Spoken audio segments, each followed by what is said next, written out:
회복 축제 라이브 5번째 시간에 오신 여러분을 환영합니다. 오늘 제 이야기를 시작하기 전에 우리 청년들 좀 소개해야 될 것 같은데요. 오늘 다영이가 포스트를 했어요? 그런 거니? 우리 그 앞에 선 밴드 팀들이 청년들이죠. 회복을 다 올해 회복 축제에 참여를 했고 간증을 했던 사람이죠. 선영이 빼고 청년이 아니니까. 우리 신호가 바쁘죠. 바쁜데 이 회복 축제를 위해서 저녁에 시간을 내서 와서 연주를 하고 있고요. 저기 동훈이 오늘따라 유난히 신나게 드럼을 치더라고요. 좋은 일이 있었나 봐요. 어디 갔어요, 동훈이? 동훈이. 우리 아름이, 이쁜 아름이 늘 변함없이 수요일이면 와서 찬양하고, 또 옆에 섰던 그 못 보던 처자 둘 있죠. 한 사람은 아경이, 한 사람은 화련이. 저 울산 댁들인가요? 어디 사람이지? 대구? 아무튼 대구 처자들이 와서 이렇게 찬양하고 감사하죠. 방송실엔 누가 있나? 찬민이하고 또 유빈이 다 청년들이에요. 올 한 해 이제 청년들과 함께 시간을 보냈고, 저보다는 우리 멘토들이 시간을 보냈는데, 천효경, 김현수 집사님 가정이 중심이 돼서 이문영, 또 우리 정미영 집사님 가정, 우리 진경범, 배명수 집사님 가정, 이 세 가정이 청년 멘토가 돼서 무지하게 밤 먹이고 또 밤늦게까지 이야기 들어주고 이야기하고 이런 시간을 1년을 보냈어요. 그 청년들 안에 일어났던, 또 그들의 실제 삶에서 일어났던 다양한 이제 그 변화들, 또 이야기들을 들을 기회가 있으면 좋겠는데, 이번 우리 축제 기간에는 우리 청년들 이야기는 듣지 않고 다른 교회 사람들 이야기를 좀 들으려고 합니다. 어쨌든 이 모든 분들 좀 잠깐 일어나면 박수로 좀 환영하고 격려하고 싶습니다. 청년 멘토들까지 다 일어나십시오. 우리 청년 이렇게 청임사님 가정, 우리 청년들, 선영이도 일어나면 박수로. 신호 고맙습니다. 자리 앉으시겠습니다. 행복한 교회죠. 이런 일을 하고 있고 또 해야 할 일들을 우리가 가지고 있다는 것은 행복하고요. 오늘 세관 강사이신 우리 유경상 교수가 갑자기 전화가 왔습니다. 그래서 잠깐 통화했는데 이런 교회는 처음 봅니다. 그 큰 교회에 가서 세관 아카데미도 하고 해보지만 이렇게 열정적으로, 그리고 나눔도 제대로 하는 이런 교회는 처음 봅니다. 그렇죠. 수천 명 모이는 교회에서도 그만큼 모여서 하기가 어려운데 주일날 오후 시간에 그렇게 6시 반까지 꽉 채워서 공부를 하고 있는 교회는 처음 봅니다. 와서 배울 수는 있지만 나눔을 한다든지 또는 공부를 해오는 그것을 보면 열정과 태도를, 성실성을 알 수 있잖아요. 이제 그렇게 배워가고 있고, 또 그들에 의해서 청소년 세관이나 어린이 세관이 이제 시작이 됐고 또 하게 되고 있고, 하나님의 꿈을 이뤄가는 과정은 처음에는 아무것도 안 보이지만 하나씩 기초가 놓아지고 그것을 또 완성해가는 묘미가 있는 거죠. 이 모든 것의 끝은 예수님 오시면 끝납니다. 그래서 지칠 때도 있고 힘들어서 포기하고 싶을 때도 있지만 그냥 중단 없이 뚜벅뚜벅 걸어가다 보면 주님 오실 것이고, 그러면 잘했다 칭찬하시겠죠. 아멘.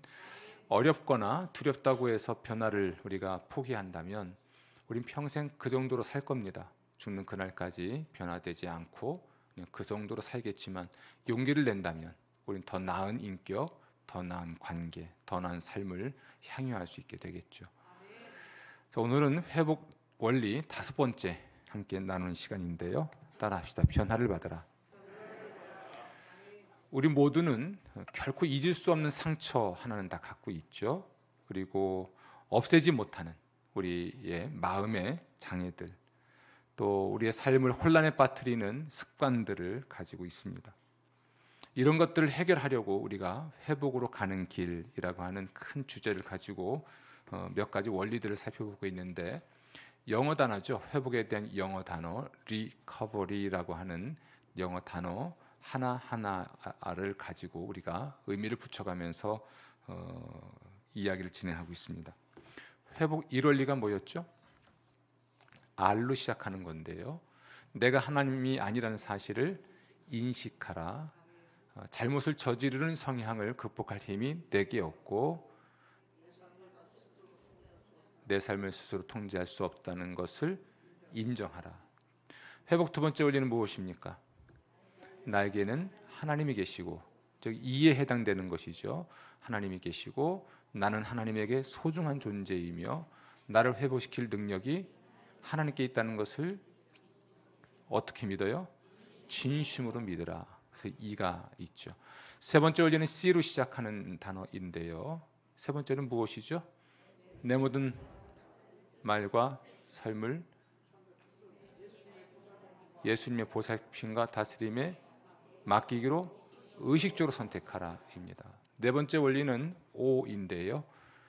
나의 모든 잘못을 정직하게, 솔직하게 평가하고 하나님과 자신과 신뢰할 만한 제3자에게 고백하라. 그리고 오늘 이제 다섯 번째는 비밀입니다. 이쯤 되니까 벌써 저도 뇌가 돌아가게 좀 뻐걱뻐걱합니다. 다섯 번째 원리는 오늘 V로 시작을 하는데요. 하나님께서 내 삶 속에 일으키시기를 원하는 모든 변화에 기꺼이 순종하고, 내 삶 속에 일으키기 원하시는 모든 변화에 뭐해요? 기꺼이 순종하고, 내 인격의 결함을 또는 결점을 제거하실 때 어떻게 해요? 겸손히 순종해라. 오늘 순종에 관한 이야기입니다. 실제로 행동으로 옮겨가는 과정으로 볼 수 있겠고요. 그러고 나면 이제 3번 남습니다. 오늘 반을 넘어왔으니까 오늘 이야기를 잘 듣고 나머지 세 번째 원리도 잘 들어주시길 부탁을 드리겠습니다. 오늘 변화를 받으라는 이 말씀은 로마서 12장 1절에서 2절 말씀에 근거하는데요. 너희 몸을 하나님이 기뻐하시는 거룩한 산 제물로 드리라. 다 같이 이는 너희가 드릴 영적 예배니라. 너희는 이 세대를 분받지 말고 지금 마음을 새롭게 함으로 변화를 받아 하나님의 선하시고 기뻐하시고 온전하신 뜻이 무엇인지 분별하도록 하라. 아멘. 이 말씀은 우리의 마음이 새로워져야 우리가 변화될 수 있다, 이렇게 말을 합니다. 뭐가 새로워져야 돼요? 마음이 새로워져야 됩니다. 그래야 우리가 변화될 수 있다. 오늘 회복 5원리에서는 3가지를 말하려고 하는데요. 그 첫 번째는 우리 인격의 그 결점의 근원지가 무엇인지를 먼저 말씀드리겠습니다. 우리 인간의 또 우리의 결점의 근원은 3가지 정도로 볼 수 있는데요. 그 첫 번째는 염색체입니다. 유전인 것이죠. 인격적 결점들의 일부는 유전됩니다. 부모 각 사람으로부터 23,000개의 염색체가 유전되는데요. 부모의 약점마저도 유전이 되죠. 신체적 약점, 또 정서적 결점들도 유전으로 받게 됩니다. 그래서 사람마다 아주 특별한 또 특정한 부분에 있어서 결점을 갖게 되죠. 물론 죄를 짓고 나서 염색체 탓을 할 수는 없습니다. 그렇죠? 죄를 짓고 나서 뭘 탓해요? 염색체 탓할 수는 없죠. 살인을 저지르고 나서 부모로부터 다혈질을 물려받은 것이 문제다, 이렇게 탓할 수는 없다는 얘기입니다. 또 백수 건달이 될 이유에 대해서 게으른 경향을 물려받았기 때문이다. 우리의 죄나 우리의 결점들에 대해서 염색체 탓만을 할 수 없다는 거죠. 혹은 중독에 빠져놓고 그런 성향, 중독에 빠지는 성향을 물려받았다고 말을 하는 것, 핑계대기에 또는 탓하는 것에 불과하지요.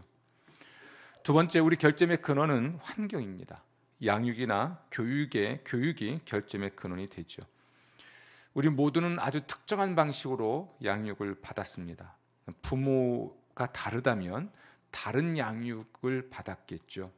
또 인간관계나 행동 양식, 습관이 많은 부분을 학습의 과정을 통해서 습득을 하죠. 어린이집을 어디 다녔느냐가 참 중요합니다. 요즘은 예전에는 어린이집이 아니고 그냥 부모 품에서 컸으니까 부모의 양육 태도가 참 결정적인데요. 우리 시대는 부모의 양육 태도도 참 결정적이지만 너무 일찍부터 어린이집에 맡겨지는 현실을 감안한다면 어느 어린이집에서 또는 어떤 교육 환경에서 아이가 자라났는지 이것이 우리의 결점의 근원이 되기도 하지요. 뭐 이런 걸 수 있습니다. 욕구를 충족시키는 방식을 부모로부터 배우는 거예요.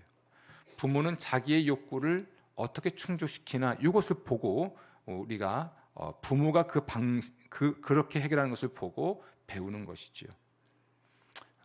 힘들고 어려울 때마다 술을 먹는 부모 밑에서 컸다. 그러면 내가 힘들고 어려울 때마다 뭘 마셔야 돼요? 술을 마시면 되나 보다. 물만 마셔도 될 텐데 뭔가 있으니까 엄마 아빠가 술을 마셨지. 그러면서 요즘엔 사춘기 때부터 고민이 있을 때마다 뭘 마셔요? 술을 마신다는 전설이 있습니다. 그러니까 부모가 자신의 문제를 해결하는 방식을 보고 아이도 똑같이 학습을 하게 되는 거죠. 부모가 자기를 보호하는 방식, 위기에 처했을 때, 위험에 처했을 때 그것이 인격적인 것이든 실제적인 것이든 간에 그것을 통해 자기를 보호하는 방식을 보고 자기를 보호하는 건 저런 방식이 있겠구나. 예를 들면 화를 낸다든지 욕을 한다든지 폭력을 행사한다든지 뭐 이런 방식으로 자기를 보호하는 것을 봤다면 우리 아이들도 그런 방식으로 나를 보호할 수 있겠구나 는 것을 은연중에 학습하게 되겠죠. 상처나 거절을 받았다, 거절을 당했다, 뭐 이런 것, 그걸 다루는 법, 상처를 받았을 때 그걸 어떻게 다루는가, 거절을 당했을 때 어떻게 다루는가, 이걸 보고 우리의 자녀들은 상처를 받았을 때, 입었을 때, 거절을 당했을 때 그것을 다루는 법을 그 부모가 다룬 대로 다루게 되어 있죠. 우리의 많은 결점들이 충족되지 못한 욕구, 그것을 자기에게 해가 되는 방법으로라도 무의식적으로 채우려고 하기 때문에 생깁니다. 이제 심리학이 좀 어려운 이야기인데요. 이런 겁니다.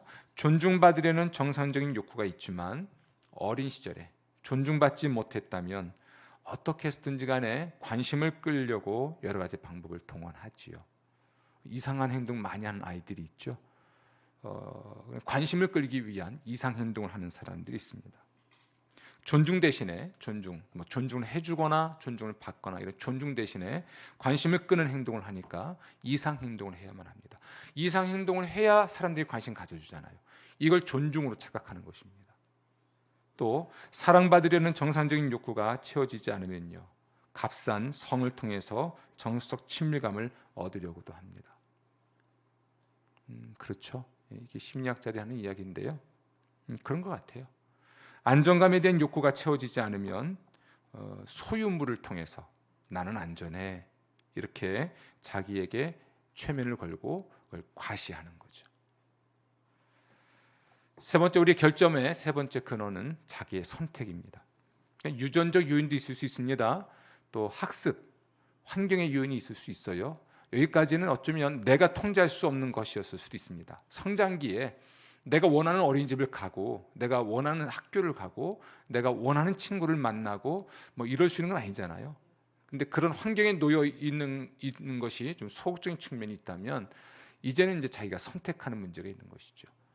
염색체, 유전적으로 또는 부모를 선택할 수 없어서 환경적으로 뭔가 잘못된 것을 보고 배우고 또는 약점들을 물려받았지만 결정적인 건 자기의 선택이죠. 이걸 부인할 수는 없습니다. 어떤 것을 오래 하면 습관이 돼요. 오래 하면 습관이 됩니다. 습관이 되면 빠져나오기 어렵죠. 어떤 것을 하기로 선택해서 그것이 습관이 되면 그것 때문에 전혀 의도하지 않았던 일도 하게 되고요, 전혀 의도하지 않았던 일이 벌어지기도 합니다. 저희 집 앞에 푸르지오 아파트가 새로 들어섰죠. 그래서 길이 뚫렸어요. 여기가 여중 쪽으로 가는 길인가요? 어디지? 아무튼 그렇습니다. 근데 그리 가면 더 빨리 가요. 빨리 그 호암지 쪽으로 나갈 수 있는데 항상 그리 안 갑니다. 늘 가던 대로 가서 큰 길에서 우회전해서 또 이렇게 돌아서 나갑니다. 저도 모르는 습관이죠. 새벽이 되면 어떤 분은 시내를 가로질러서 용산동에서 한 교회를 오곤 하는데 저는 무조건 좌회전해서 큰 길 따라옵니다. 시간이 더 걸리나 뭐 안 걸리나 저도 모르게 가는 겁니다. 습관이죠. 뭔가를 선택하고 행동을 반복하면 습관이 되고요. 습관이 반복되면 인격이 된다고도 합니다. 고칠 수 없는 지경에 이르게 되기도 하죠. 이런 선택 때문에 내 안에 내 삶에 큰 장애가 되는 이런 습관이나 또는 어떤 병적 증상들이 생겨나곤 하지요. 우리의 결점들을 제거하는데 이걸 이제 바로잡기는 해야 되겠는데요. 지금 첫 번째 말씀드린 것은 오늘 이야기 첫 번째는 우리의 결점들의 근원에 대한 것이고요. 그럼 이걸 어떻게 바로잡을 수 있겠는가 이야기를 하기 전에 이 바로잡는 게 어려운 이유를 좀 알아야 됩니다. 그런데 이미 앞에 결점의 근원을 생각해 보면 그 이유를 알 수가 있어요. 첫 번째로 너무 오랫동안 이것이 반복된 겁니다. 그렇죠? 유전적으로, 그러니까 뭐 유전을 인자를 바꿀 수는 없잖아요. 태어나면서부터 가지고 왔고 또 그렇게 살아가고 있는 겁니다. 혹은 어려서부터 보고 배웠고 그래서 반복해서 그것을 실천했기 때문에 너무 오랫동안 이런 것을 우리가 실천해 왔기 때문에 바꾸는 것도 하룻밤 사이에 되지가 않습니다. 그러다 보니까 우리의 결점에 대해서 한번 따라합시다. 원래 그래. 나는 원래 이래. 원래 그래. 이게 탁 굳어지는 겁니다. 누가 뭐라고 하면 그게 나야. 나 원래 그래. 뭐 이렇게 얘기를 하는 것이죠. 그래서 이게 우리의 결점을 바꾸기 어려운 것 첫 번째 원인은 오랫동안 유지되었기 때문이고요. 두 번째는 나는 원래 그래 또는 원래 이래 때문에 그렇습니다. 다시 말하면 정체성의 혼란 때문에 그렇습니다. 내 결점과 나의 정체성은 혼란스러워하는 겁니다. 혼동하는 겁니다. 내 결점과 진짜 내 모습을 뭐해요? 혼동하는 거죠. 우리의 모습은 원래 정해놓습니다. 난 원래 그런 사람이야. 이게 본인의 진짜 모습을 생각하는 것이죠. 또 이 결점이 없다면 이게 나일까? 내가 아니라 생각하는 거죠. 이것이 항상 내 삶의 일부분이었습니다. 난 항상 이래 왔는데 이걸 놓아버려도 여전히 나일까? 뭐 이런 두려움, 놓는 것에 대한 두려움은 이게 자기의 결점과 자신의 정체성을 혼동해서 그렇습니다. 결점은 바꿀 수 있는 거거든요. 자기 본래 모습은 아니고. 그런데 이걸 혼동스러워하고 혼란스러워하고 그리고 이것이 바뀌면 진짜 내가 아닐 수 있다는 두려움이 있는 거죠. 그래서 바뀌기 어려운 거예요. 세 번째는 보상 때문에 그렇습니다. 우리의 결점은요, 우리의 잘못에 대한 핑계가 될 수 있습니다. 결점으로 고통을 은폐할 수도 있고요. 실패했을 때는요, 핑계 될 수도 있습니다. 그래서 우리 마음에 죄책감을 덜어줘요. 나 원래 그래. 자신의 결점 때문에 원래 그런 걸 어떻게 하겠어. 난 그 이상 안 되는 걸 어떻게 하겠어. 이러면서 자기의 죄책감을 덜어내려고 하죠. 또 사람들의 관심을 끌거나 또 다른 사람을 지배할 수도 있습니다. 만약 내 결점으로 누군가에게 관심을 끌 수 있고 또 누군가를 지배할 수 있다면 그걸 잃어버리고 싶어 하지 않죠. 이게 이제 보상 때문에 그렇습니다. 결점이 주는 보상. 그렇죠? 책임질 수 없고 책임지지 않아도 되는 것들이니까. 네 번째로 변화될 수 없는 이유는 결정적으로 사탄의 방해 때문에 그렇습니다. 항상 부정적인 생각을 집어넣고 우리를 고발하지요. 넌 아무래도 안 돼. 넌 원래 그런 사람이잖아. 근데 뭐 이렇게 애를 써? 이렇게 이야기를 합니다. 오늘 이야기를 듣고 나서 좀 변화되고 싶다는 생각을 할 수가 있죠. 나 더 이상 그 사람을 미워하고 살긴 싫다. 그런 생각을 할 수도 있습니다. 나는 이 상처에서 좀 벗어나고 싶다. 아주 오래전의 상처인데 아직도 그것 때문에 힘들어하니까 벗어나고 싶다. 뭐 이런 생각을 할 수 있지만 예배당 문을 열고 나가는 순간부터 네가 뭔데? 넌 옛날부터 변화되지 못했잖아. 너 옛날에는 변화되고 싶지 않았냐? 원래 안 되잖아. 네가 뭔데 변화되려고 하고 변화될 수 있다고 생각해? 넌 안 돼. 다른 사람 다 되는데 너는 안 돼. 이런 사탄의 거짓 메시지, 부정적인 메시지, 이것 때문에 우리가 변화되기가 어렵습니다. 설상가상으로 사탄은 너 그거 없애면 너 미쳐버릴 거야. 그리고 너 본래의 모습을 잃어버리는 거야. 너는 더 이상 너 자신이 아닌 거야. 이런 말로 우리를 이렇게 거짓말을 하죠. 이 거짓 메시지입니다. 그러니까 사탄의 참소이거나 또는 사탄의 거짓말인 것이죠. 이것 때문에 우리가 변화되기가 어렵습니다. 자, 두 가지를 말씀드렸어요. 우리 결점의 근원이 뭐냐, 근원지가 뭐냐. 첫 번째, 염색체. 두 번째, 환경. 세 번째로 우리 자신의 선택이었습니다. 왜 변화되기 어려운가, 또 변화시키기 어려운가? 왜 그렇습니까? 오래됐으니까요. 두 번째로, 그렇습니다. 자신의 결정과 정체성을 좀 혼동하기 때문에 그렇습니다. 결점을 정체성으로 받아들이는 거죠. 세 번째는요, 근데 그 결점 때문에 얻을 수 있는 보상도 있거든요. 항상 나쁜 것만 아니라는 생각을 하는 겁니다. 진짜 나쁜 건데도. 마지막으로 사탄의 방해, 참소나 거짓말 때문에 우리가 변화될 수가 없죠. 그렇다고 우리가 포기할 건 아니죠. 이제 해결책 7가지를 말씀드릴 텐데요, 잘 들어주시기를 부탁을 드립니다. 중요한 건 진리입니다. 우리가 어떤 염색체 또는 어떤 유전인자를 가지고 있든지 간에, 또는 우리가 어떤 환경에서 성장하고 또는 어떤 학습 경험, 또는 인생 경험이 있든지 간에, 또 세 번째가 뭐였죠? 결점의 근원.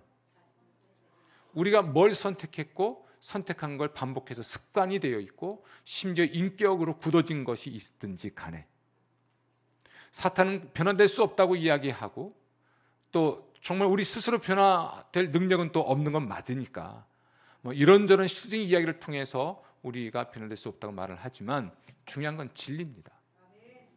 진리. 하나님이 뭐라고 말씀하시는가가 제일 중요한 것이죠. 아멘. 여러분, 정말 변화되길 원하시면 우리의 생각 혹은 마음을 새롭게 해야 하는데요, 우리의 생각이, 따라합시다, 삶의 자동 조정 장치이다. 중요한 표현이에요. 생각이 자동 조정 장치이다.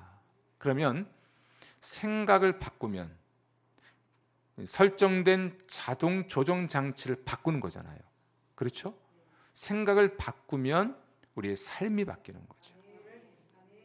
생각이 굳어지기 때문에 그 생각에서 말을 하는 겁니다. 예수님도 사람이 마음에 쌓은 것, 그것을 가지고 말을 한다 그래요.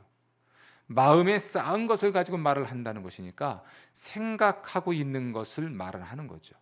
또 마음에 쌓여 있는 대로, 그러니까 생각하는 대로 행동을 하지요. 근데 생각을 바꾸면 말도 바뀌고 행동도 바뀌고 그리고 습관도 바뀌고 인격도 바뀌고, 이 생각을 바꾸는 작업이 굉장히 필요한 겁니다. 아멘. 자동 조정 장치가 동쪽으로 설정되어 있는데 자꾸만 서쪽으로 핸들을 꺾으면요, 따라합시다, 말짱도루묵. 얼마나 힘드니까. 자동 조정 장치가 동쪽으로 설정되어 있는데 핸들을 서쪽으로 꺾으려고 하면요, 그리고 여러분, 이 상황에서는 전복됩니다. 자동으로 동쪽으로 가고 있는데 억지로 서쪽으로 꺾다 보면 정반대잖아요. 이게 전복되지요. 정말 여러분, 서쪽으로 가고 싶으면 자동 조절 장치를 서쪽으로 설정해야죠. 초점 또는 방향성을 재설정하는 것입니다. 행동만 바꾸려고 해서는 안 되는 거예요. 생각을 바꿔야만 모든 것이 바뀔 수 있죠. 아멘. 우리 자동 조정 장치가 뭐냐? 아까 말씀드린 나는 원래 이래라고 하는 체념적인 말입니다. 그러니까 자기의 자신의 결점이 결국은 자동 조정 장치인데요, 이걸 바꿔야 한다는 것이죠. 우리의 삶에 있어서 결점들을 제거하고 정말 변화될 수 있는 그 해결책 7가지를 말씀드리겠습니다. 첫 번째로 따라합시다. 한 번에 하나씩. 한 번에 하나의 결점을 변화시키는 데 집중해야 합니다. 잠언 17장 24절입니다. 지혜는 명철한 자 앞에 있거늘 미련한 자는 눈을 땅 끝에 두느니라. 그러니까 지혜는 명철한 자 앞에 있어요. 그러니까 앞에 있는 것을 우리가 변화시키면 돼요. 근데 미련한 자는요, 눈을 어디에 둬요? 땅 끝에. 앞에 있는데 자꾸만 땅 끝만 보고 있습니다. 어떤 사람은 한 번에 30가지를 변화시키려고 합니다. 혹은 10가지를 변화시키려고 하죠. 그런데 한 가지도 변화시키기 어려운데 어떻게 30가지를 변화시킬 수 있겠습니까? 오히려 짓눌리죠. 할 수 없다는 절망감에 포기도 하게 될 것입니다. 결국 아무것도 변화시키지 못하고 끝나고 말 것입니다. 우리가 도덕성 점검 목록을 작성한 경험이 있죠.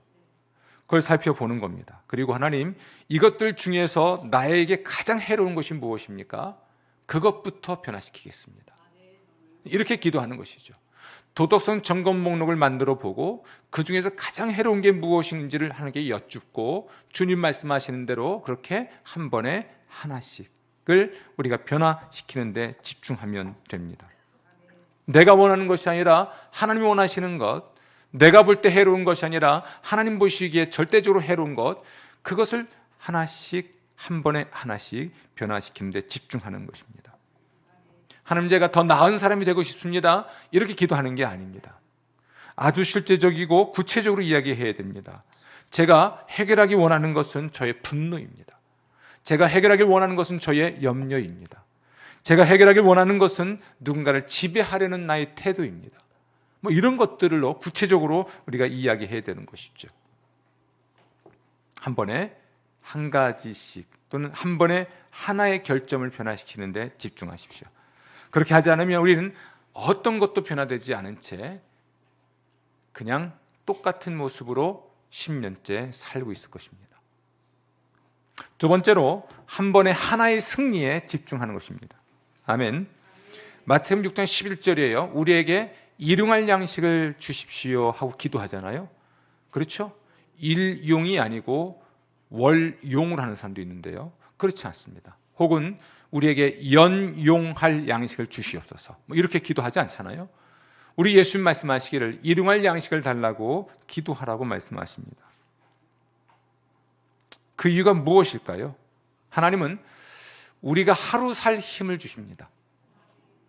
전에 말씀드렸죠? 우리 하루 살이라고. 하루 살 힘을 주세요. 하루 동안 우리가 살아갈 힘을 주신다면 변화시킬 수 있는 것도 하루에 변화시킬 수 있는 것만 힘을 주십니다. 하루에 변화시킬 수 있는 힘을 우리에게 주시는 것이죠.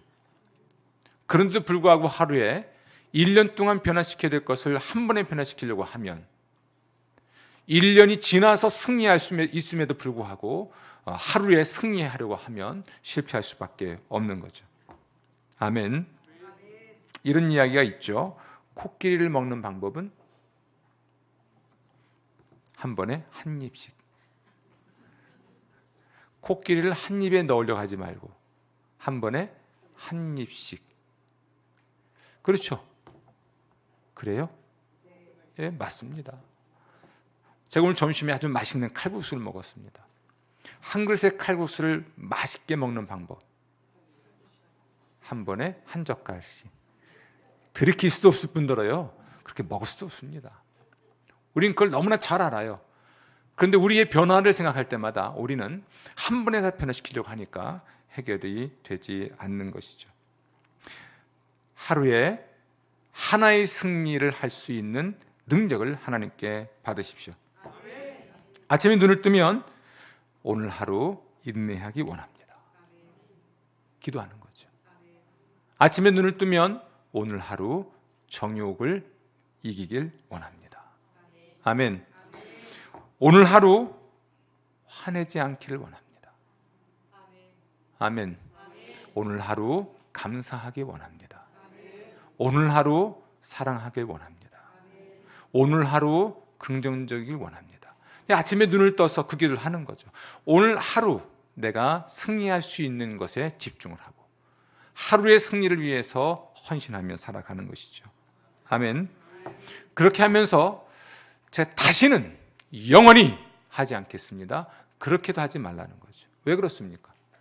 우리는 다시는 안 할 수 없는 존재고 영원히 안 할 수 없는 존재예요. 뻥이야. 그건 뻥이야 합니다. 아니 우리가 어떻게 다시는 안 할 수 있습니까? 그렇죠? 제가 요즘 사람들을 자주 만나는데요.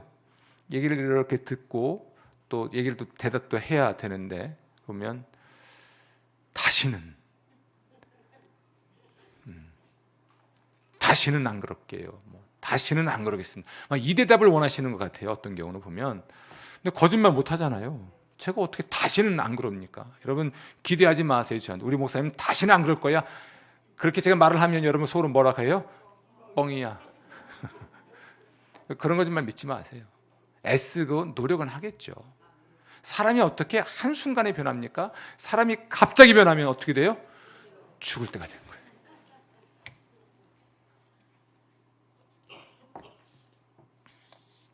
마태복음 6장 34절입니다.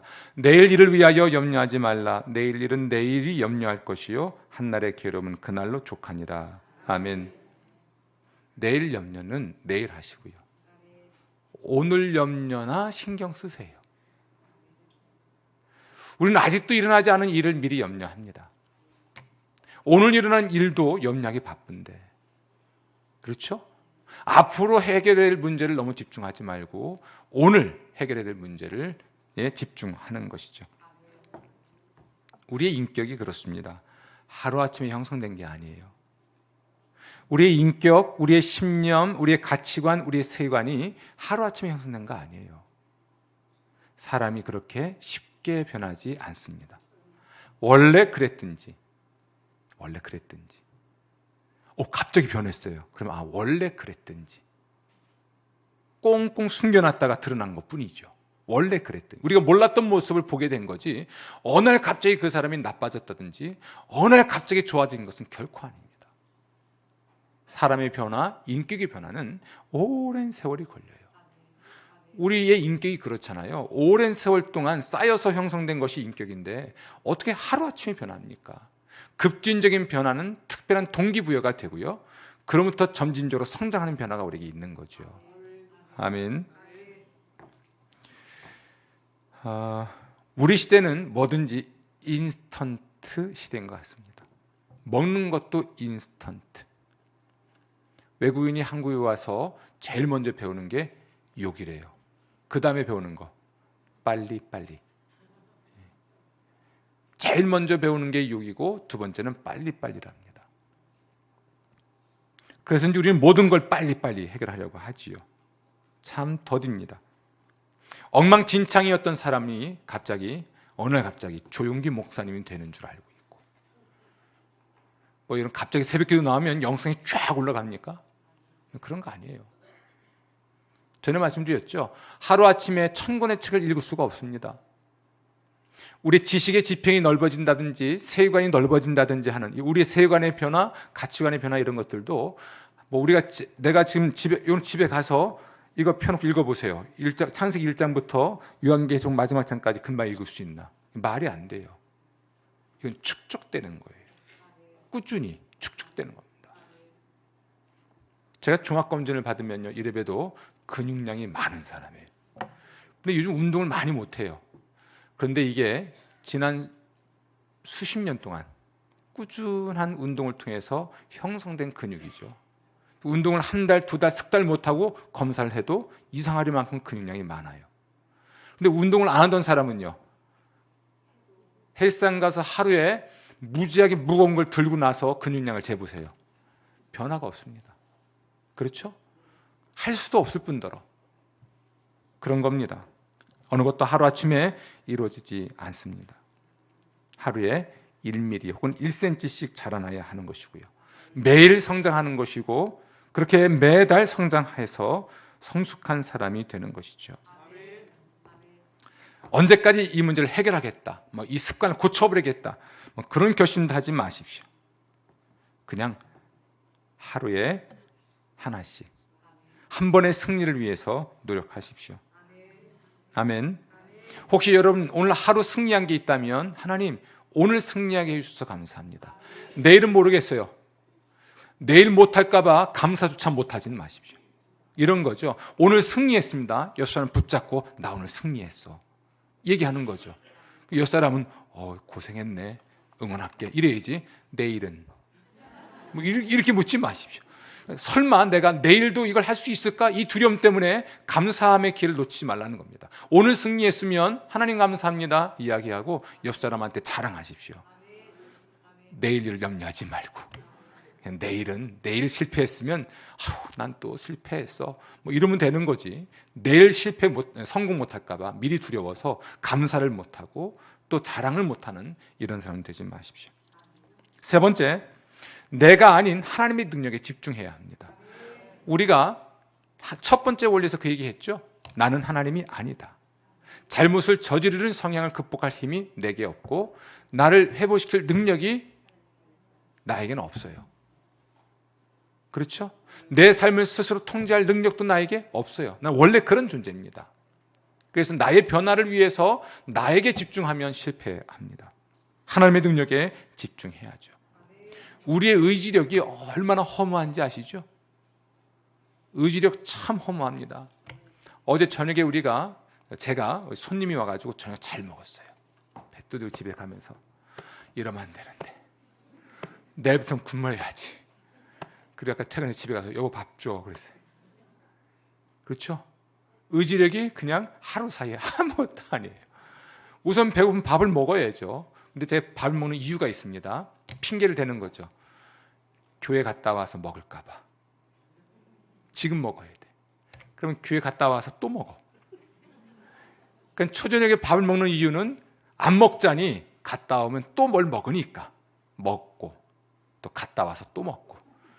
그러니 제 배가 꺼질 날이 없죠. 우리의 의지력이 참 별거 아닙니다. 별거 아니에요. 그것만 가지고 변화될 수 없어요. 자기의 의지력을 의지하는 것은 오히려 회복에 걸림돌이 됩니다.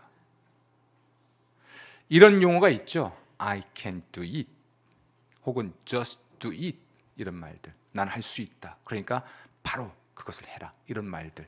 굉장히 매력적이죠.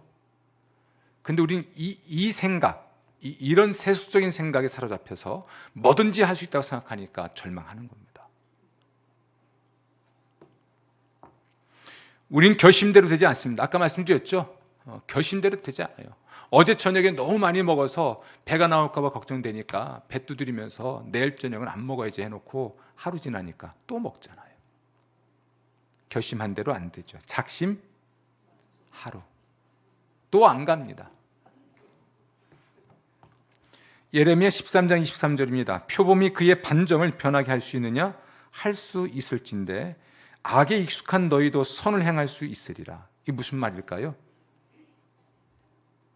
표범이 그의 반점을 변하게 할 수 없죠. 마찬가지로 악에 익숙한 너희도 선을 행할 수 없다. 악을 중단할 수 없다는 얘기입니다. 우리의 의지력이 변할 수 없는 거죠. 그러나 좋은 소식도 있습니다. 내게 능력 주시는 자 안에서 내가 모든 것을 할 수 있다. 그렇죠? 내게 능력 주시는 자 안에서입니다.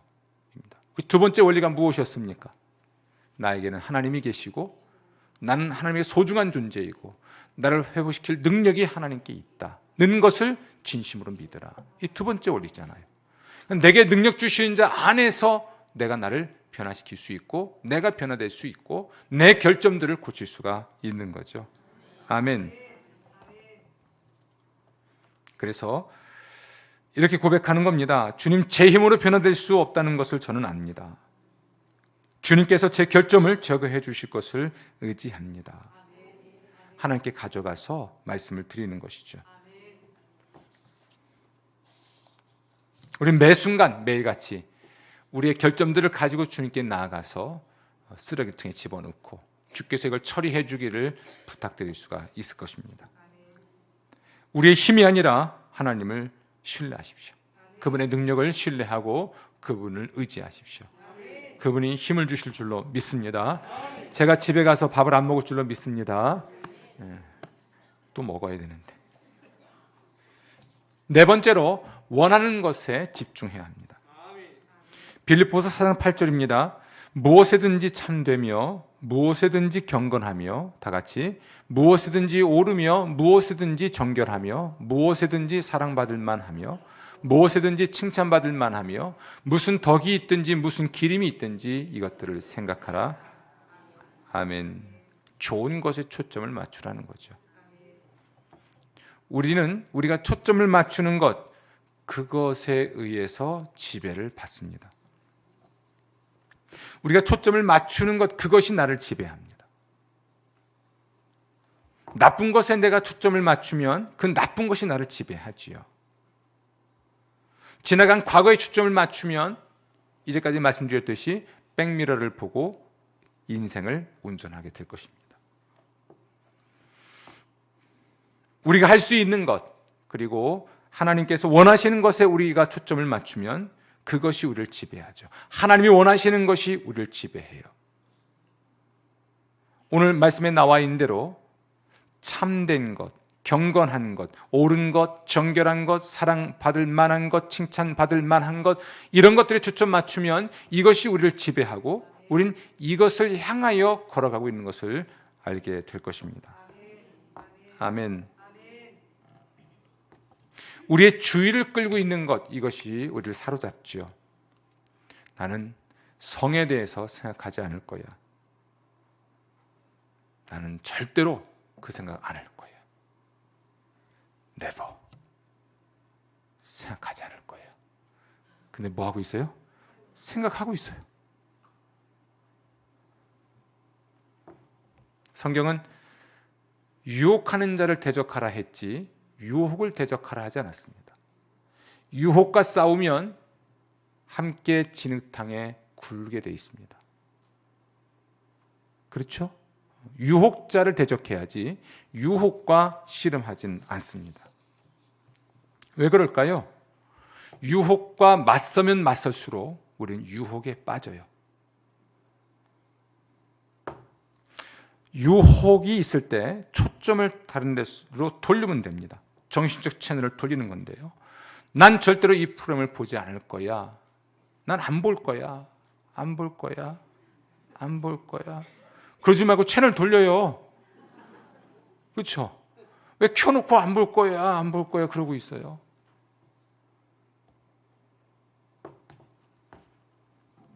그러니까 하나님이 원하시는 모습, 또 하나님이 원하시는 것, 하나님의 뜻에 우리가 채널을 돌려놓으면 되는 것이죠. 이것은 하나님의 말씀을 우리가 시인할 때 생기는 능력입니다. 성경에는 7,000개 이상의 약속들이 들어있죠. 그래서 우리가 이 문제, 그러니까 우리가 지금 몇 번째 원리를 하고 있냐면 원하는 것에 집중하라는 것을 우리가 이야기하고 있는데, 원하는 것에 집중한다는 것, 하나님의 뜻에 우리가 집중하기 위해서 가장 빠른 지름길은요, 하나님 말씀을 암송하는 것입니다. 아멘. 하루에 하나씩 암송하시면요, 1년이면 52개를 암송합니다. 2년이 지나면요 104개죠. 근데 벌써 104개를 언제 암송해? 이 걱정부터 하는 분이 있죠? 걱정할 거 하나도 없어요. 하루에 하나씩만. 그럼 제발 1년 뒤에 시험 안 보면 좋잖아요. 그렇죠? 근데 꼭 1년 뒤에 몇 개를 시험 봐요? 52개를 시험 보니까 문제죠. 제가 지금 이야기할 때마다 1월부터 이야기하죠. 왜 반복할까요? 8번 설교하고 나면 아마 1원리 정도는 외우실 것 같아요. 여러분들이. 그걸 위해서 제가 얼마나 피나는 연습을 하겠습니까, 지금. 5원리 했는데 앞으로 6원리, 7원리, 8원리 해야 되는데 심히 두렵습니다. 8원리까지 할 수 있을까? 8번째 설교 때 미리 걱정하지는 않겠습니다. 저는 다음 주에는 6원리만 외워오거든요. 근데 그것만 외웠는데 강단에서 하다 보면 또 생각이 나요. 하나님 말씀으로 자신의 영혼을 채우는 것입니다. 아멘. 우리가 무엇을 생각하든지 간에 그 생각하는 것이 우리의 뇌에 충격을 주는데요. 똑같은 생각을 반복하면 그 영향이 깊어지고 우리의 두뇌 패턴을 그런 쪽으로 강화하지요. 똑같은 생각을 반복하는 거예요. 부정적인 생각을 반복하면 그것 때문에 내 뇌에 부정적인 골이 파입니다. 우리의 생각에 길이 나버리는 거예요. 이해되세요? 우리의 생각에 길이 난다. 그럼 뭘 보든 항상 그쪽으로 생각이 들죠. 제가 커피 좋아하잖아요. 핸드드립 비밀 알려드릴게요. 잘 보셔야 돼요. 보세요. 이 맛있는 커피 내려오는 법입니다. 처음에 뜸을 잘 들입니다. 뜸을 잘 축축 적셔가지고 잘 들입니다. 이 뜸 들일 때 잘 들여야 돼요. 이게 갑자기 어느 쪽으로 물량이 많아지잖아요. 그럼 그쪽으로 물길이 나버려요. 그럼 물이 위에부터 차곡차곡 쌓여서 전체를 촉촉하게 적신 다음에 골고루 전체로 또 쭉 커피가 내려와야 맛있는 거거든요. 그렇죠?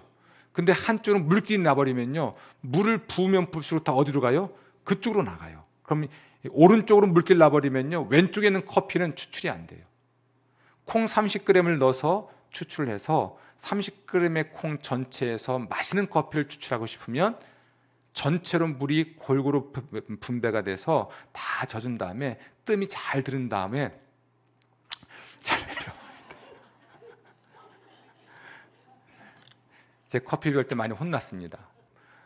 이게 물줄기 주다가 어느 한쪽에 움찔하면서 물량을 많이 주면 그쪽으로 물길이 나거든요.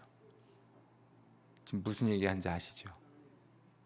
같은 생각을 반복적으로 하고 또 그런 같은 패턴으로 계속 생각하다 보면 생각의 길이 나요. 마음의 길이 나요. 그럼 뭘 들었고 뭘 보고 뭘 느꼈어도 항상 그쪽으로만 기웁니다. 이건 물길 바꾸는 거 참 어렵습니다. 커피야 뒤집어 엎고 다시 내리면 되잖아요.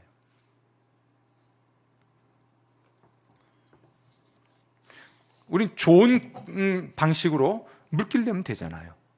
바로 하나님 말씀을 마음에 새기고 이 말씀으로 고리를 난 것을 좀 채워버리고 다른 길을 내는 것이 최선일 것입니다. 그래서 미국에서 우리 리고렌 목사님 오셨습니다. 그분의 간증을 들어보도록 하지요. 박수로 환영합니다.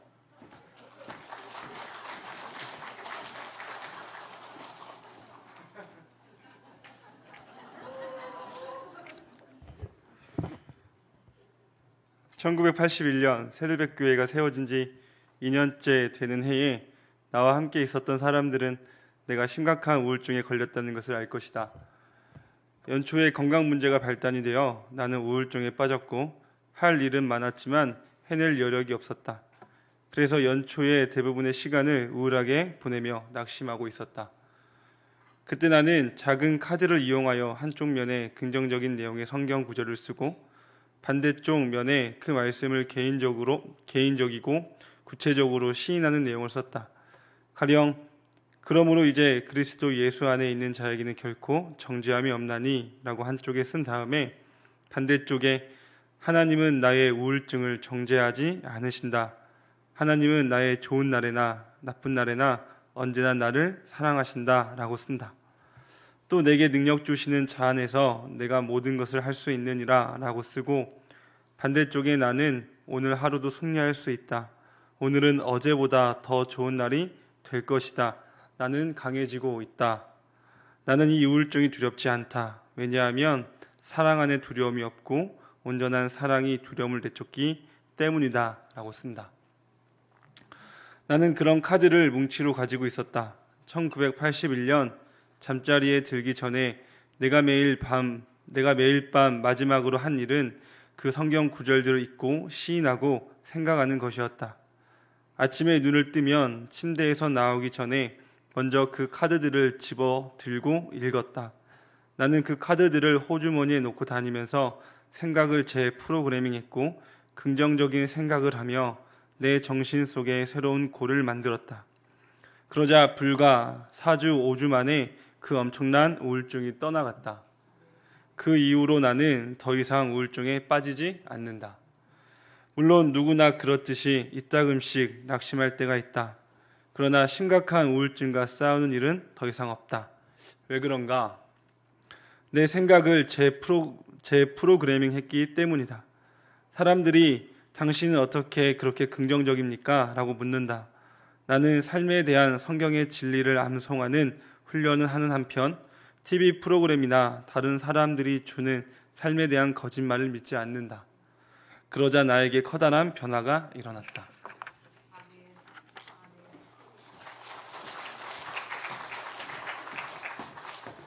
비행값도 못 드렸는데 먼 길 오셨습니다.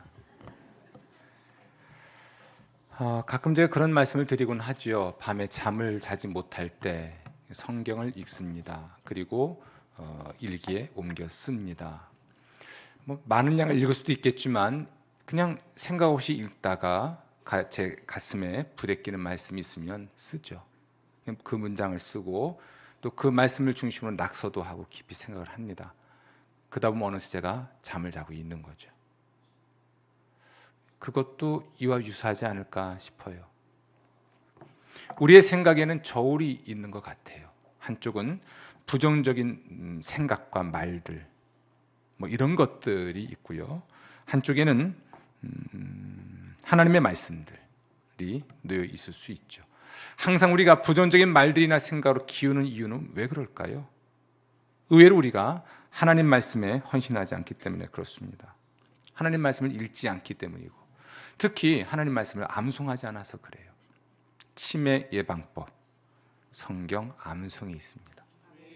우건사님, 이 나이에 무슨 이 아니고 이 나이가 어때서, 아니요, 성경 암송하기 딱 좋은 나이입니다.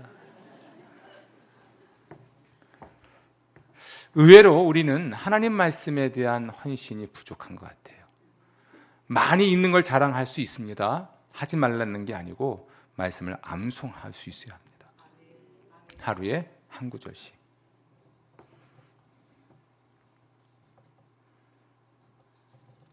긍정적인 생각들, 하나님 말씀을 우리가 반복해서 생각하면 생각할수록 우리의 생각의 골이 그쪽으로 나지요. 이게 성경적, 기독교적 세관이기도 합니다. 그러다 보면 어느새 이제 전세가 역전되죠. 부정적인 생각이나 말들이 아니라 긍정적인 생각들과 하나님의 약속의 말씀이 우리를 지배하게 될 것입니다. 아멘, 아멘.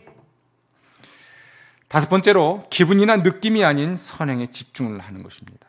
갈라디아서 5장 16절입니다. 너희는 성령을 따라 행하라. 그리하면 육체의 욕심을 이루지 아니하리라. 아멘.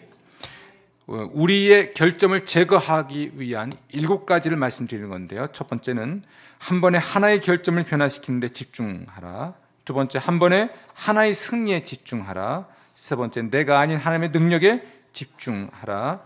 그리고 네 번째, 원하는 것에 집중하라. 다섯 번째, 기분이나 느낌이 아닌 선행에 집중하라입니다. 옳은 일을 하면 그 후에 좋은 느낌이 따라오지요. 그렇죠? 옳은 일을 하고 나면 좋은 느낌이 따라옵니다. 이거 주목하셔야 됩니다. 어떤 사람에게 화해를 요청을 하면 화해하고 싶지 않은데 어떻게 화해를 합니까? 그래요. 손 내밀고 싶지 않은데 어떻게 손을 내미나요? 그러죠. 그런데 심리학에서도 그렇게 얘기합니다. 손을 내밀고 나면 손을 내밀고 싶은 마음이 따라온다. 좋은 일을 하고 나면 좋은 느낌이 찾아오지요. 그러니까 느낌과 행동의 관계를 이야기하는 겁니다. 근데 우리는 너무나 변화에 관해서 얘기할 때마다 그러고 싶지 않은데 어떻게 그걸 합니까? 라고 얘기를 해요. 그런데 여러분, 이 말이 얼마나 모순된 것인지 아십니까? 왜 모순될까요? 이미 길들여져 있는데 그 습관을 바꾸고 싶어 하지 않죠, 우리는. 그렇죠? 길들여져 있는데 바꾸고 싶어 하지 않아요. 그런 생각조차도 하지 않거든요. 근데 그런 느낌을 먼저 기대한다면 실패한다는 이야기예요. 오히려 행동을 바꾸게 되면 다른 느낌을 경험하게 되는데요. 그런데 막상 길들여져 있는 행동을 바꾸려고 하면 이게 불편해지는 거예요. 그렇죠? 이게 불편해지는 거예요. 그러니까 행동을 바꿔야 느낌도 바뀔 수가 있습니다. 사실 우리의 삶에 어떤 큰 변화를 일으키려고 할 때마다 또 그러면 그럴수록 처음에는 우리는 기분이 나쁩니다. 기분이 나쁘죠. 아주 이상한 느낌이 들 수도 있습니다. 왜냐하면 그것이 정상적이지 않은 것으로 생각이 들잖아요. 원래 그런데 나는 원래 그런 사람인데 원래 내가 아닌 내가 돼야 하니까 기분이 묘한 거죠. 이 불편한 거죠. 이런 겁니다. 일 중독자가 나의 일 중독증을 하나님께 고침 받아야겠어 하고 생각하고 일찍 퇴근을 했습니다. 우리 지금 대통령께서 저녁이 있는 삶 이 얘기했죠. 그렇죠? 저녁이 있는 삶을 실천하기 위해서 일찍 퇴근하고 집에 왔습니다. 그런데 뭔가 이상하죠. 그 시간에 어디 있어야 돼요? 회사에 있어야 돼요. 뭔가 일을 하고 있어야 되는데 갑자기 저녁에 있는 삶 하고서는 일찍 퇴근하고 집으로 올 때 좋은 듯 하면서도 뭔가 이상하죠. 허전하죠. 제가 그런 사람이에요. 일 중독이라서. 이번에 캐나다에 가서 이제 그 로키 산맥 쪽으로 지질 탐사를 가는데 거기는요 와이파이가 안 터져요. 근데 제가 제일 당황한 게 뭐냐면 우리 이용현 전사가 그냥 24시간 자유롭게 쓸 수 있는 그런 와이파이 기기를 사줬거든요. 빌려줬거든요. 돈을 내고.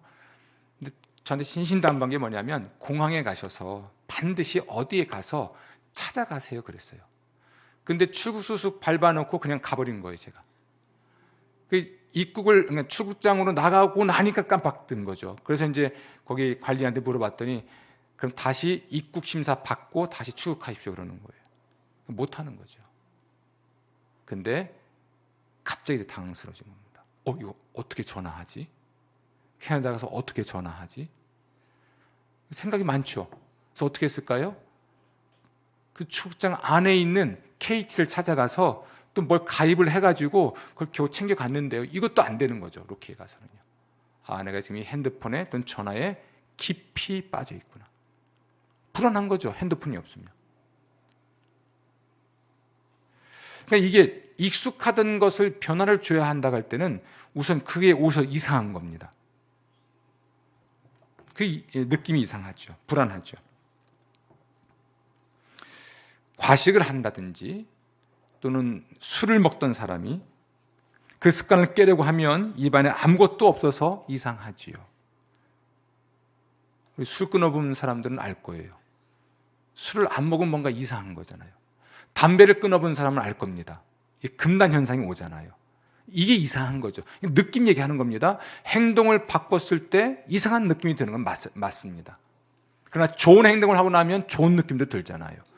이것이 반복되어서 나의 새로운 습관이 되고 나면 그것 때문에 우리가 행복해지는 거죠. 그러니까 행동을 먼저 하라는 겁니다.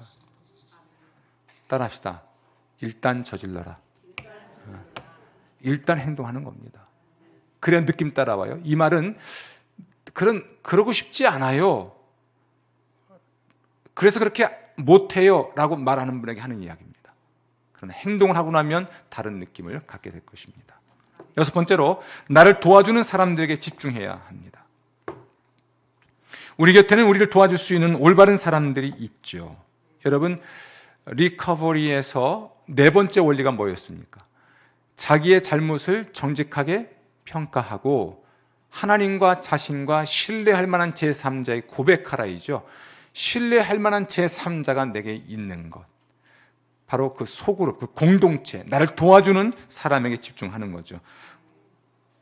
악한 동무들은 선한 행실을 더럽히죠. 벌에 쏘이고 싶지 않으면요, 벌을 피하면 돼요.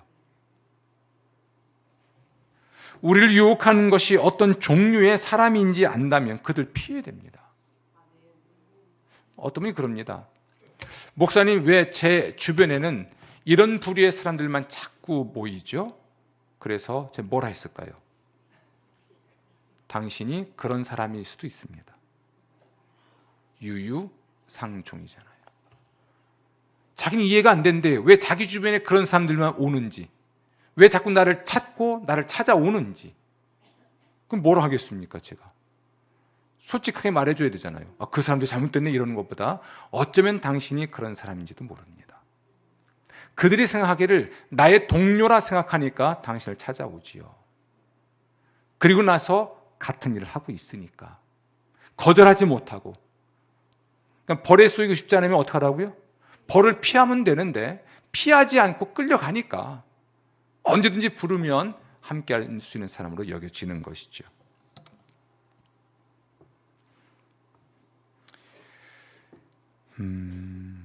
알코올 중독과 씨름하고 있는 사람이라면 안주를 먹기 위해서 술집 안 가면 됩니다. 그렇죠? 아니, 알코올 중독 있는 사람이, 그렇죠, 술 먹고 싶은 거죠. 안주가 먹고 싶은 게 아니고. 근데 그 안주가 이렇게 그리워서 술집 가면 안주를 먹어요, 술을 먹어요? 둘 다 먹죠. 음란물과 씨름하고 있는 사람이라면요, 그것과 관련된 채널로 돌리지 않으면 되지요. 그렇죠? 피해야죠. 근데 우리가 끊임없이 주위 사람을 탓을 하는지요. 그런데 성경이 이렇게 말합니다. 두 사람이 함께 누우면 따뜻하거니와 한 사람이면 어찌 따뜻하랴. 한 사람이면 패하겠거니와 두 사람이면 맞설 수 있나니 세 겹줄은 쉽게 끊어지지 아니하느니라. 아멘. 도울 사람이 옆에 있으면요, 가능해지는 겁니다. 아멘. 우리 혼자서 우리 스스로를 변화시킬 수가 없습니다. 우리 하나님이 아니니까요. 책을 읽는다고 해서도 변화되지 않습니다. 우리가 이런 이야기를 듣고 변화되길 원하지만 결국 변화될 수 없는 중요한 이유 중에 하나가 있다면 그걸 점검해 주는 사람이 없기 때문이 아닌가 싶어요. 혹시 우리 회복 라이브가 끝나고 나서 내년에 회복 목장을 하는 것을 두려워하는 사람이 있다면 어쩌면 그분은 누군가의 도움을 받는 것이 두려울 수도 있습니다. 그 사람 앞에서 나의 결점을 고백하는 것도 두렵고, 그 사람이 내 결점을 아는 것도 두렵고, 피할 수 있지만 그래도 그가 있어야 내가 변화돼요. 용기가 필요한 것이죠.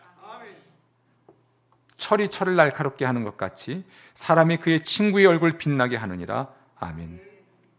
다른 사람과의 관계 형성 깊이 생각하십시오. 변화를 원하면 바람직한 인격과 삶을 가진 사람들과 항상 함께 하십시오. 남들 보기에 이상해 보이는 사람들이 자꾸 내 곁에 오면 내가 혹시 그런 사람은 아닌가? 혹은 거절하지 못한 채 끌려가는 사람은 아닌가? 깊이 생각하십시오. 미국에서 건너온 또 한 분을 소개할게요. 제리입니다. 박수로 환영할게요.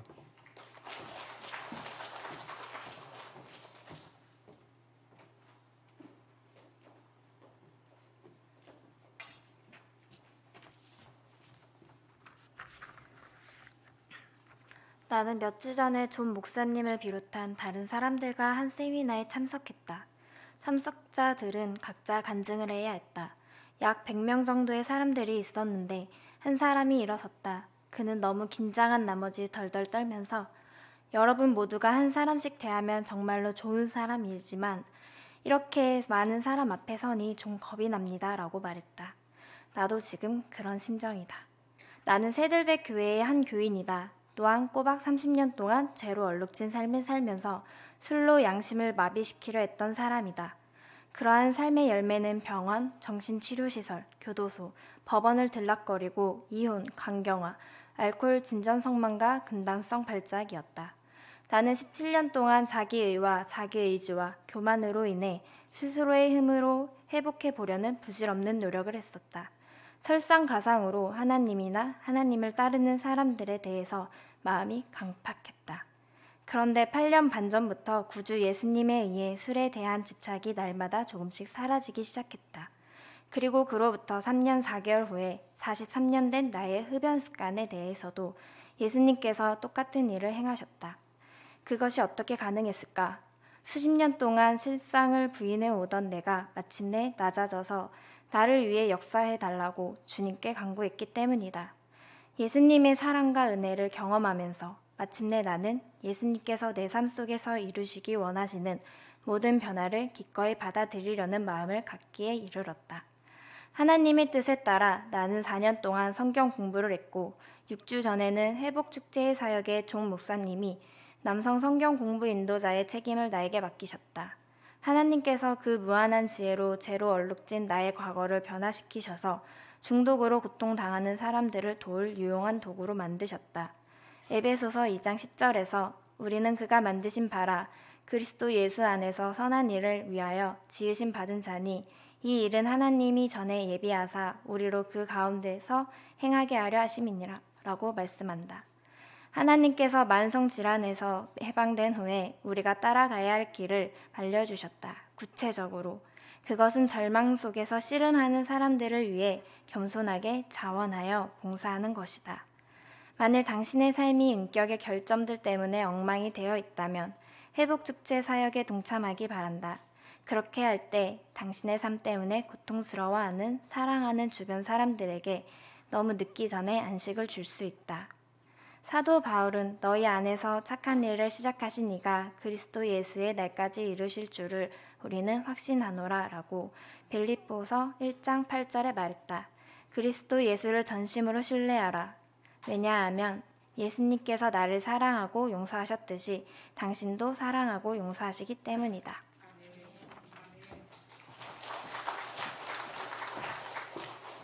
여러분이 가지고 있는 교재 그것을 이렇게 요약한 우리 에스더죠. 알고 봤더니 술도 많이 마셨었나 봐요.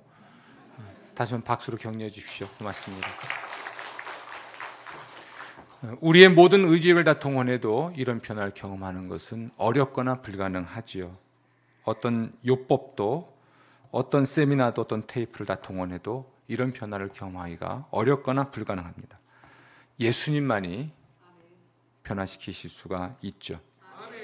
빌립보서 1장 6절인데요. 너희 안에서 착한 일을 시작하신 이가 그리스도 예수의 날까지 이루실 줄을 우리가 확신하노라. 아멘. 하나님이 시작하셨으니까 완성하시겠죠. 마지막입니다. 과정에 집중해야 합니다. 전 아직도 큰 변화가 일어나지 않았습니다. 벌써 5번째 이야기를 듣고 있지만 별 변화가 내게 없습니다. 그럴 수 있죠. 여러분 너무 염려하지 마십시오. 우리 변화는 과정입니다. 이 이야기에 참여했다는 것, 이 모임에 오셨다는 것이 이미 변화의 시작인 것이죠. 우리의 선택과 결정 이후에 시작이 되는 변화입니다. 우리 안에서 하나님이 뭔가를 시작하셨다면 하나님이 완성하실 겁니다. 아멘. 우리가 사몰리에서 교두보 얘기했죠. 교두보 이야기했습니다. 하나님이 교두보를 설치하셨다면 반드시 또 언젠가는 나를 완전히 지배하시고 나를 완전히 변화시키실 것입니다. 아멘. 내가 어느 정도의 단계에 도달하면 또 어떤 그 정도에 이르게 되면 그때 가서 하나님이 나를 사랑하실 거야라고 말을 하지만 그렇지 않습니다. 성경은 기록하고 있죠. 우리가 아직 죄인 되었을 때에 그리스도께서 우리를 위하여 죽으심으로 하나님께서 우리에 대한 자기의 사랑을 확증하셨느니라. 내가 죄인이었을 때 하나님은 자기 아들을 제물로 바치는 사랑을 보여주신 겁니다. 내가 완전해진다든지 또는 어느 일정 단계에 도달하면 사랑해 주실 것이라는 생각 아예 하지 마십시오. 우리 처음부터 하나님의 은혜가 아니면 하나님의 사랑이 아니면 변화될 수가 없는 존재입니다. 아멘. 또 우리와 하나님은 똑같습니다. 여러분 7살짜리 아이에게 27살 아이의 모습을 기대하는 것은 무리죠. 내가 조금밖에 변하지 않았다면 또 그밖에 될 수 없는 존재라면 그 정도로 주님은 칭찬하고 격려하시죠. 그걸 주께서 비난하시지 않습니다. 이런 이야기가 있죠. 어느 날 엄마가 외출했다가 집에 들어왔습니다. 집안일 좀 하고 있는데 어린이집 갔다 오던 아이가 갑자기 엄마 하고 뛰어 들어왔습니다. 이 아이 손에는 예쁜 꽃이 들려 있었습니다. 이 아이는 엄마가 이 꽃을 너무 좋아하는 걸 알기 때문에 꽃을 가져온 것이죠. 그리고 이제 아이에게 꽃을 선물 받고 나서 마당에 나가봤더니 그렇게 그가 이쁘게 가꿨던 화단의 꽃이 없어진 거예요. 그 아이를 찾아갔더니 엄마가 너무 이 꽃을 이뻐해서 본인이 꺾어온 거예요. 뭘 하시겠습니까? 내 인연, 내 이놈 이러겠습니까? 좋은 엄마는 아이의 마음을 알기 때문에 기쁨으로 받고 꽃이야 또 심으면 되지. 하나님의 사랑과 용서가 그렇습니다. 우리의 나이에 맞게, 나의 수준에 맞게 맞추어 이해하고 받아주시지 감당할 수 없는 수준의 것을 요구하시지 않는 것이죠. 하나님이 내 삶에 일으키실 모든 변화에 기꺼이 순종합니다. 하나님이 내 인격의 결점들 제거하실 때 제가 겸손히 순종합니다. 아멘. 이 마음 태도가 참 중요합니다. 오늘 5번째 원리입니다. 하나님께서 내 삶에 일으키시길 원하는 모든 변화에 기꺼이 순종하고 내 인격의 결점들을 제거하실 때에 겸손히 순종하려는 마음의 태도만 있으면 됩니다. 아멘. 우리가 이 준비가 되어 있으면 언제든지 얼마든지 주님은 우리를 변화시키게 될 것입니다. 하나님의 역사를 기대하십시오. 아멘. 기도하겠습니다.